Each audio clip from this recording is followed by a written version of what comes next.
Y in the Morning family, we are back with this Entrepreneurship Tuesday. On this particular Tuesday on Y in the Morning, I go by the name of Barry Moses, or It's Barry on every social media platform. And on to our first segment of Entrepreneurship Tuesday, I have very interesting gentlemen. One goes by the name Dr. Macharia Waruingi and Michael Karuu, who have found a very interesting approach to health provision, where they say treat the pocket and you'll be able to cure all the diseases. And they're here to share with us more about the UBRICA project. Right in studio with Karibuni sana. Asante sana, Mr. Barry. Yes, so so they can get the distinction. You can introduce yourself, and then we'll head to him. Your camera is number 4. Thank you. As you heard, my name is Dr. Macharia Waruingi, and I'm the president of UBRICA. And I'm Michael Karuu, I'm the vice president of UBRICA. All right, so we'd like to get a brief history of UBRICA. When was it founded, and where and how? Thank you, great question. UBRICA is a company we founded in 2014, all the way back in the United States, to solve the problems of life science and medicine and say healthcare in Kenya, and maybe Africa in general. We become that successful.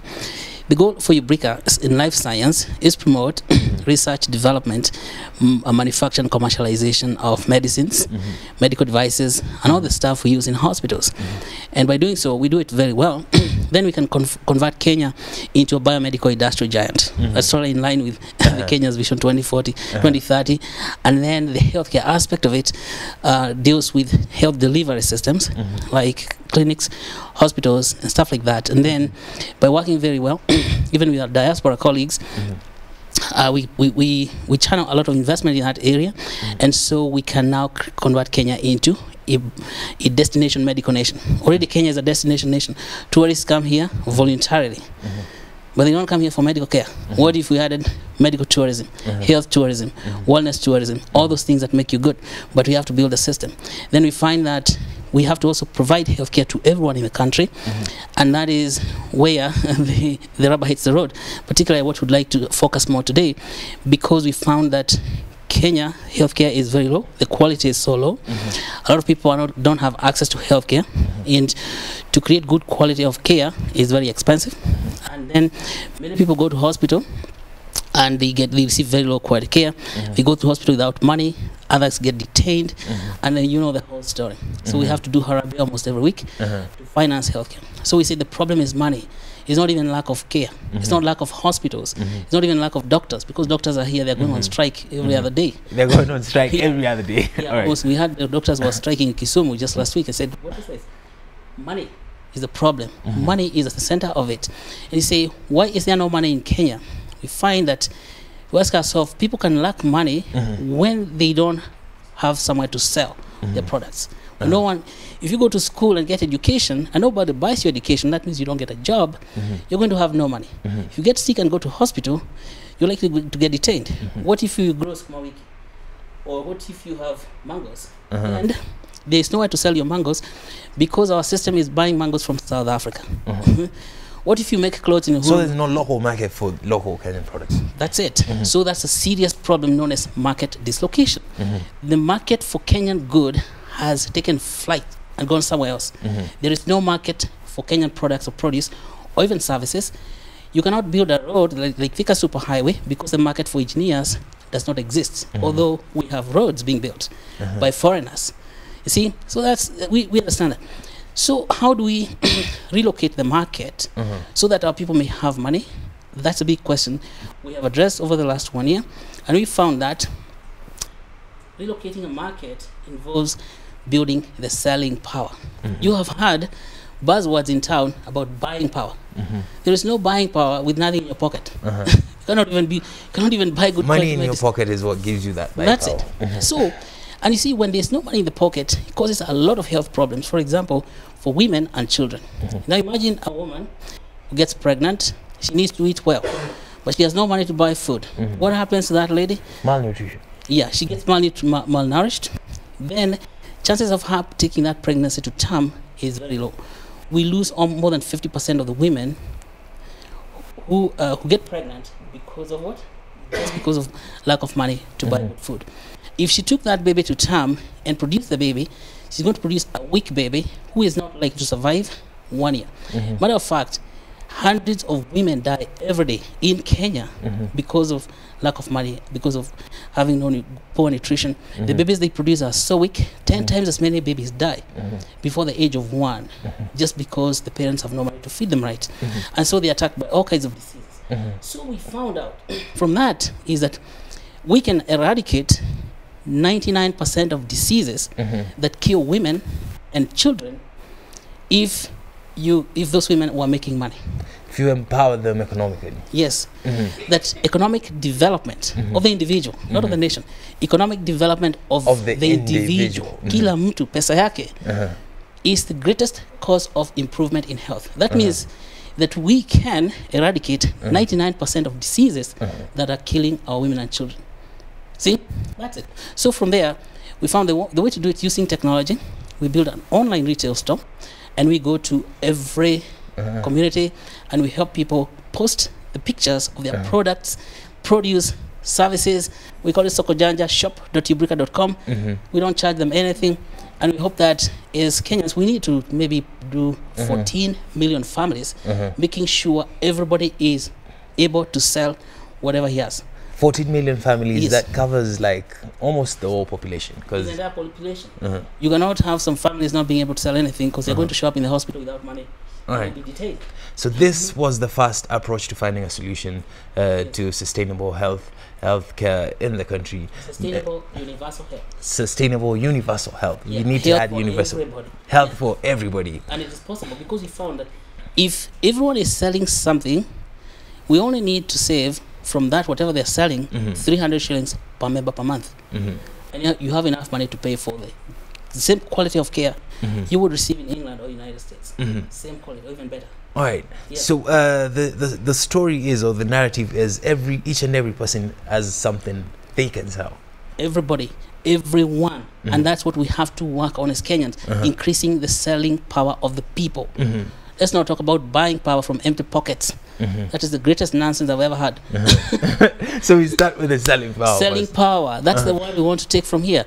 Because you cannot improve health of a poor person. I've said that many times. Some people say, oh no, you cannot improve health of a person. As a doctor, you can give that person injections and then you send them home to eat no food because he has no money. What is that injection going to do?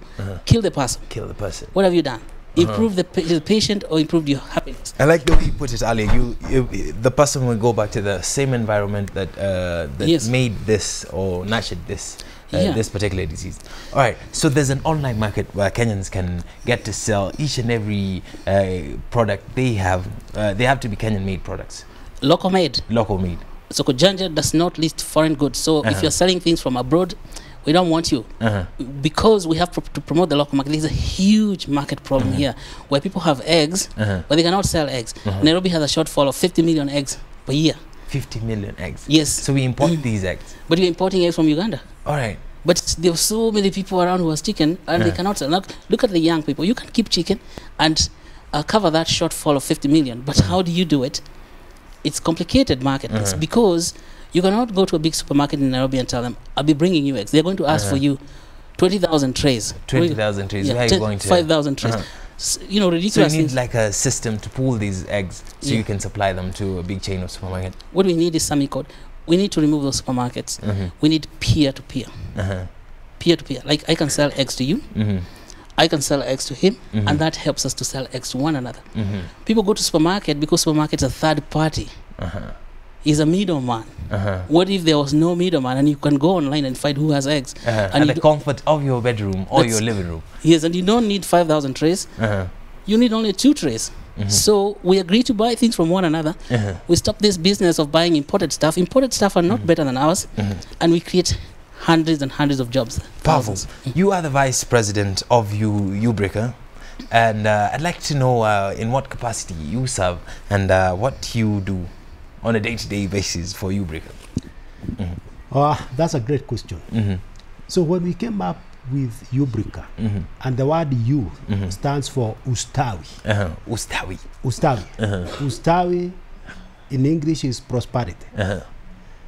And the way we looked at it was, how can we be able to prosper both intellectually and economically in that great nation of United States of America, and then organize that prosperity, package it, bring it back home. Organize, package it, and bring it back home. I like the choice of words. Yes, and that's where I'm coming from, because I'm a community mobilizer myself. And for us to understand this concept, we have to bring every Kenyan, every African on board, that we can be able to transform Africa through life science and healthcare. And we said so much money. We make Harambes almost every weekend. We said it here to assist our fellow brothers and sisters who are facing crisis, being detained in the hospitals, who are looking for treatment outside this country. And when the money runs here, it goes to India, it goes to South Africa. Why can't we create South Africa here or India here? To communicate that information, I have organized meeting in almost every state in US. But how are these people protected? How are they gonna get involved? We did the same way the Jews have done. Create an organization, register in the state of US, and then issue what we call common stock. So they become participant. They don't sit on the fence.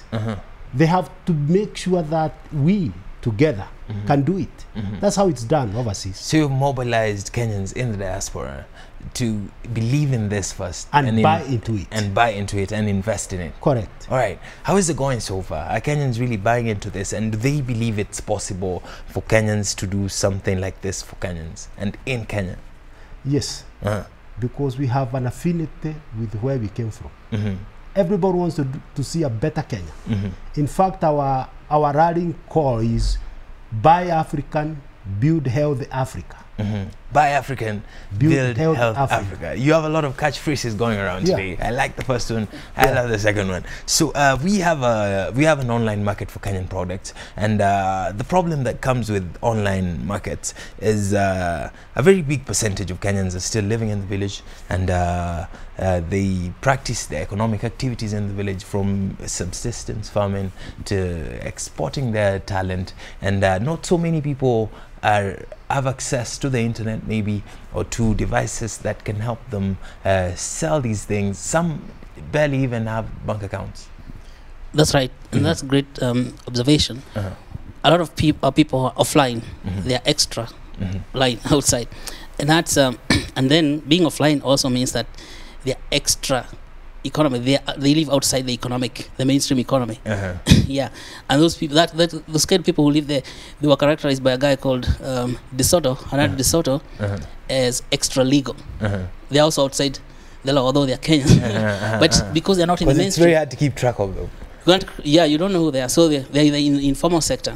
And but it's not so bad. It is not so bad because literally every family has a smartphone. There's someone, except a few, there's someone in a family who has access to a smartphone. And so it's diffusing more and more with the smartphones getting cheaper, and they're able to take pictures and then load them. You'll be surprised, because you have done community work all the way down to the villages, how people are able to do these things. You know, we can underestimate people, then you just go there and find they actually know how to take photos. And then, of course, our organization, UBRICA, has to do a lot of work to help the people. So we send teams to the villages. So we take pictures of their honey, you know, things like that, from Molo or Joro area. And the honey finds market. So you can find someone in Nyeri who needs honey, and he can order the honey from the system. So it is not so bad. And I think now, as we go along and we continue to invest in the support of our diaspora, then we are going to open up all these areas so that everyone can take a picture of whatever he has with the help of someone in UBRICA and post them there. And then we post the pictures to about 5 million people every day on social media. 5 million people. That's a very big market. Yeah, we send we send them to different markets, and so that's what we are talking about. Let's speak also to all the young people that there is hope, and there's a lot of money activating that so-called dead capital. The dead capital is the money that's not visible to the economy because it's never counted. But there's so much money even within the country, but we have to go up activating it. Now, the other thing is that we have found, because of the complexities of putting payment gateways online, we have embraced digital currency. Yes. And we have created a digital currency called UBRICoin. And UBRICoin is a utility token. Those are details maybe you can speak in another session. What's a utility token? And these are, it's money like Bitcoin, for those who know Bitcoin, or as Ethereum, that you can use for online trading and makes transfer of money very easy. Now let me tell you all young guys, this is very deep computer science. So if you don't like computers, you leave the century, go back to 16th century. Because the future is here with us. The future is here and it's for you, but you have to understand digital money. That's why we are creating also, alongside this, extensive education program. Like on this coming Friday, next week, 21st, we have a crypto festival where we're training people. Crypto festival, I like the title already. Crypto fest. It's called UBRICA Crypto Fest, and that crypto fest, we're inviting all the people to come to Leleshwa Getaway. It's out there opposite of say National Park, but on the Kajiado side, you can see lions and buffaloes in there. And get to learn about cryptocurrency. What it is, how do you get it, and how to use it for trading. A lot of young people are making money without leaving house, trading cryptocurrency. So cryptocurrency is also a commodity you can have to sell to other people. All right. Good thing about it, it is global. It is unregulated, is unrestricted, is uncensored. So if you're clever, you buy when it is low. Like, the way you go and buy bananas at a lower price, you come and sell them at a higher price. Now for young guys, or stocks in the stock market. Yes. It's just amazing what has happened. That cryptocurrency or digital money or computer programmed money for all you guys, very, very important, because that is the third, let's say, fourth technological industrial revolution after the internet. Now, internet was revolutionization of information. Information became available to those who could get smartphones and telephones and all that. Now, money is going to become available to everybody. Money is not for a few people, the few rich guys, and it cannot be stolen the way you're hearing scandals of stolen money.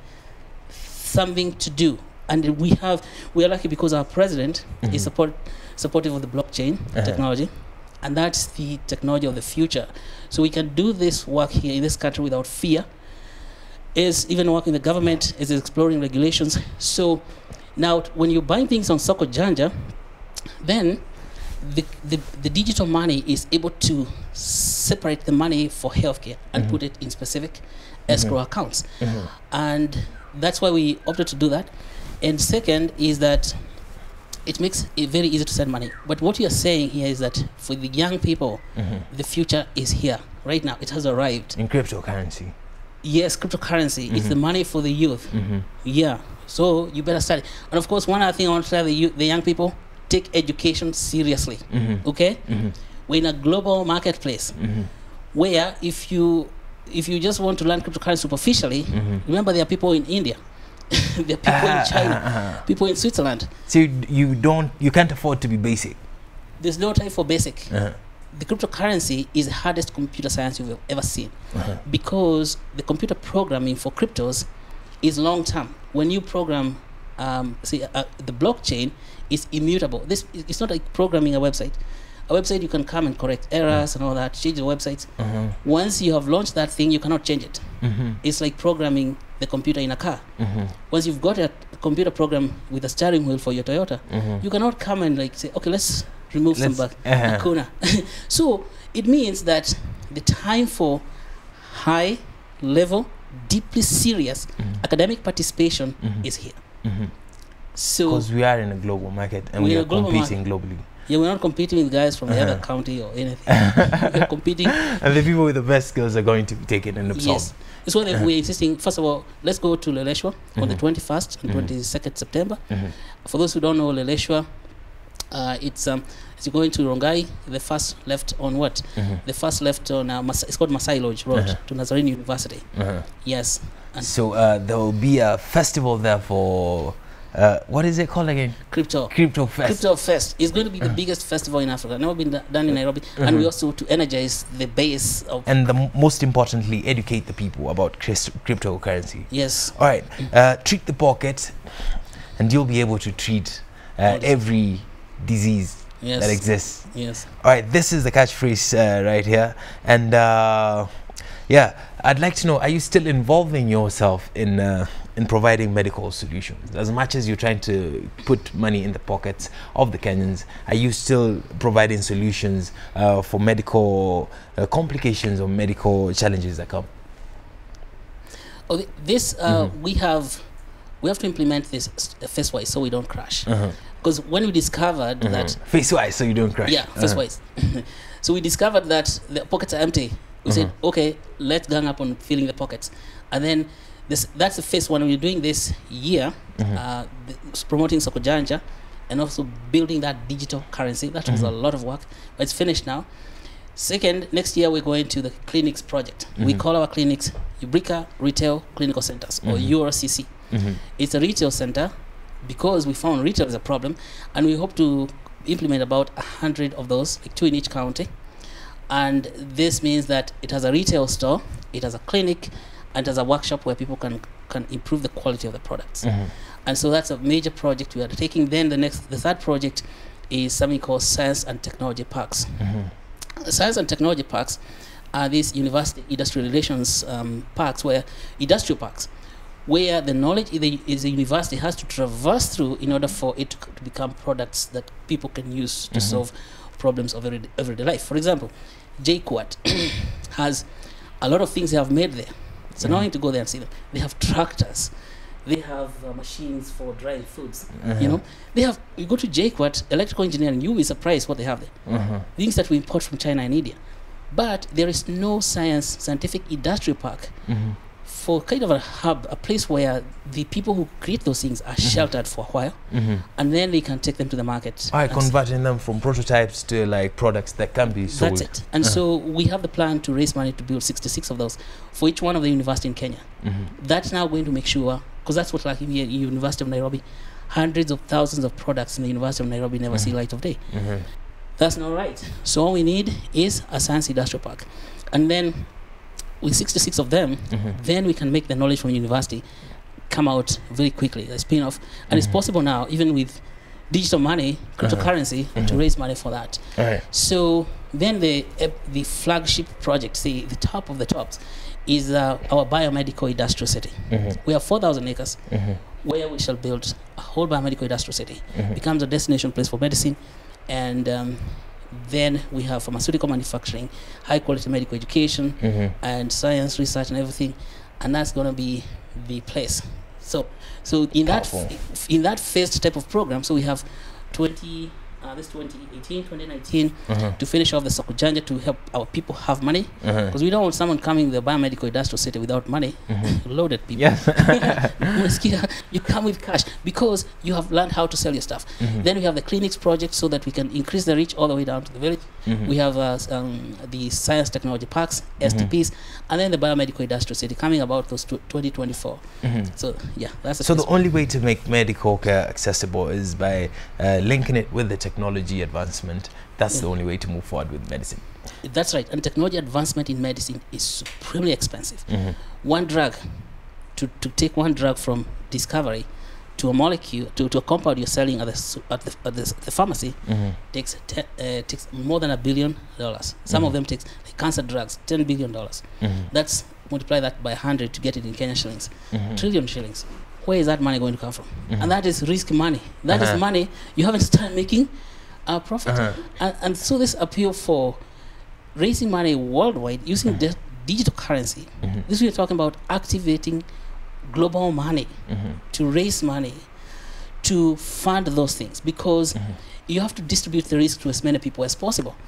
And so money is very important.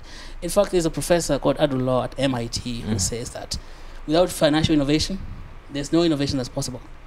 So the first thing to do, besides getting money in people's pocket, is to innovate the financial structures so that then we can use that innovative financial structures to raise money to fund biomedical development. This is why in the world, there's so many, only a few people, small fraction of the world population has access to good health care, because it's supremely expensive.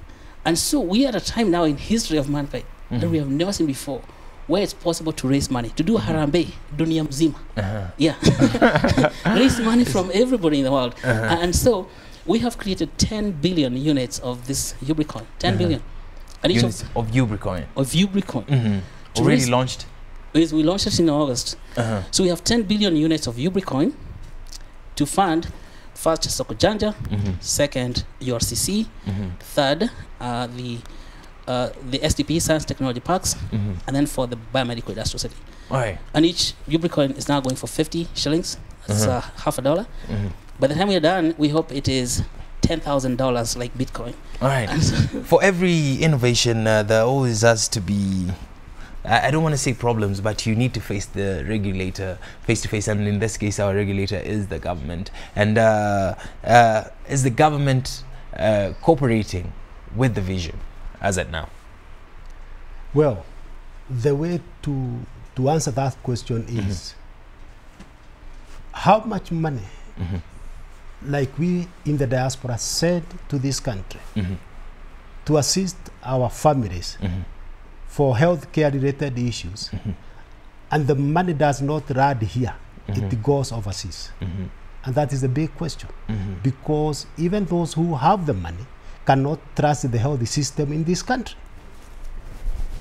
So when it comes to my brother or my sister, I have the best care for my family, and I'll do everything possible to make sure that we bring the healthcare system in this country.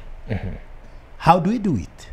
By cooperation. And that's why when we met with Dr. Macharia in 2007, and we were thinking about how can we be able to sit together as the communities who are based in US and think this through, because we have been in that country for so long and we understand what is the role of the government.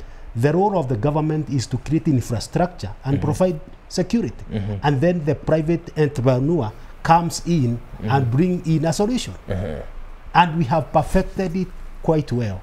That's why we registered the organization in US by creating what we call common stock. So everybody who wants to be involved in changing the dynamics of healthcare in Africa become a participant by investing in this organization.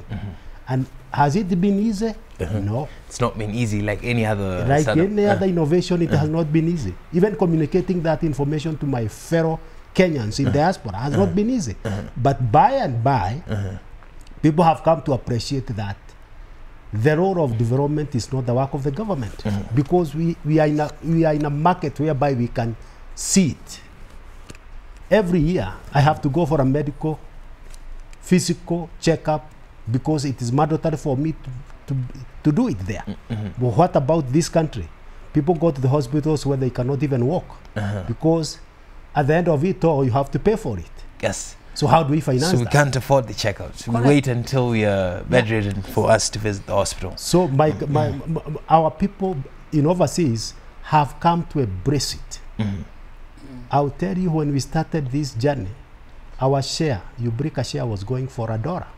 Today is $50. Whoa. Powerful right there. That is... Let me add something to this regulation business. Is that, as Mr. Karuu says, there is a big misconception here that government's job is to do the work. Why do we go to school and learn medicine? So that government can practice medicine? When did government go to medical school? Sijaona. So I like that. Leave the professionals to do their work. And if it's computer science, we have digital money. That money is not controllable by the government. In fact, it's not controllable by anyone.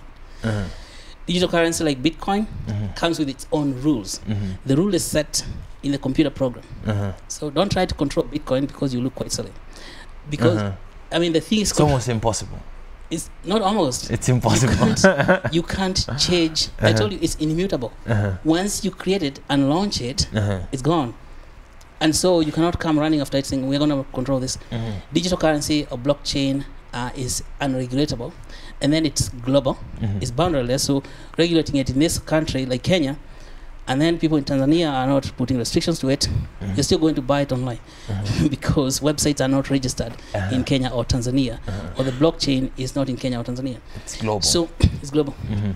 What I think that the role of government here is, first of all, to let the thing happen, not to stifle innovation, because if they try to block it too much, people might be put to jail for no reason, for reasons they didn't. Like if you bought bitcoins, and then the government said you cannot buy bitcoins, you can go to jail, but it's like sending a WhatsApp message. How is that illegal?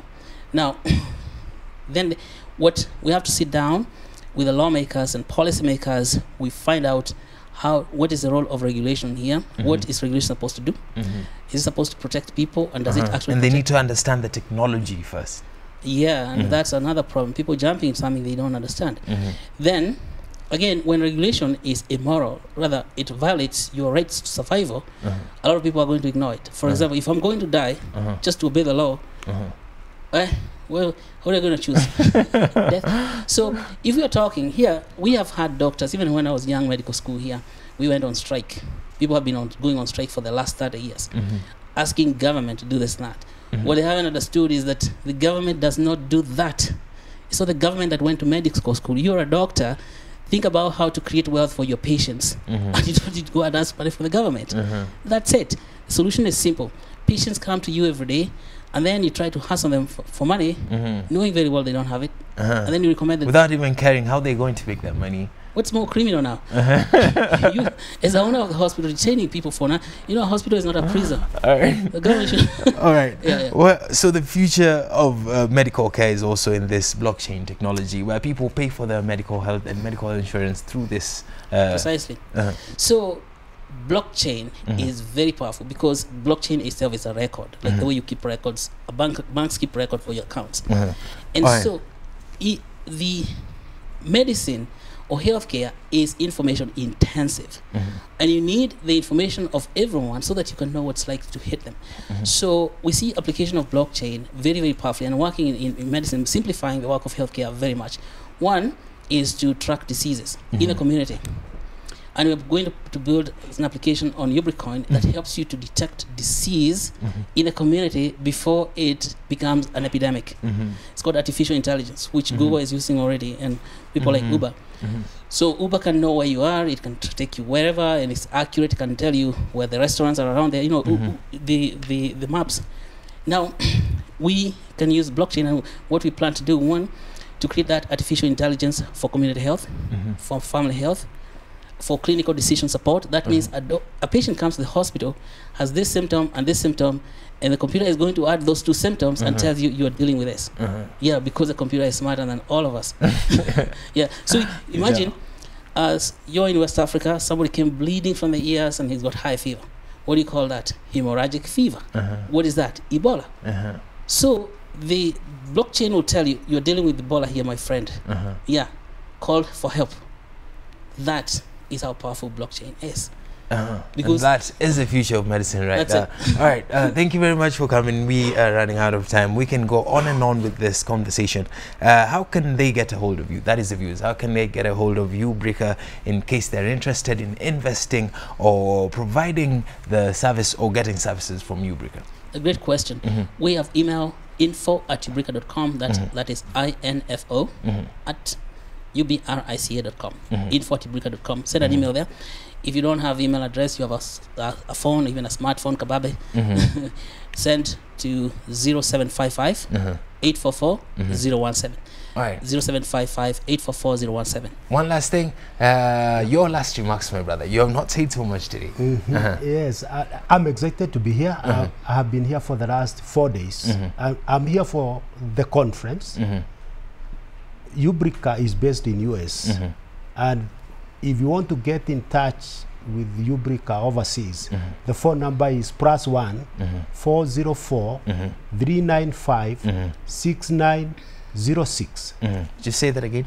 +1 404 395 6906. All right. And the whole UBRICans who are based in US, in Europe, in China, in Australia, they are running behind the UBRICA project.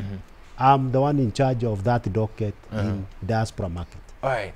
I like the way you call them UBRICans, bringing them together. All right. When is the festival, as we wrap this up? the Crypto Fest. The Crypto Fest. Yeah, Crypto Fest. That's why Mr. Karuu is here.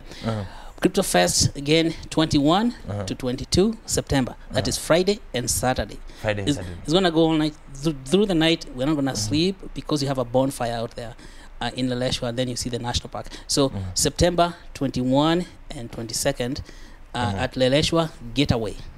Yeah, thank you very much, Dr. Macharia and Mr. Karuu, for finding time to spend it with the Y in the Morning family. We appreciate you and what you're doing for medicine at large.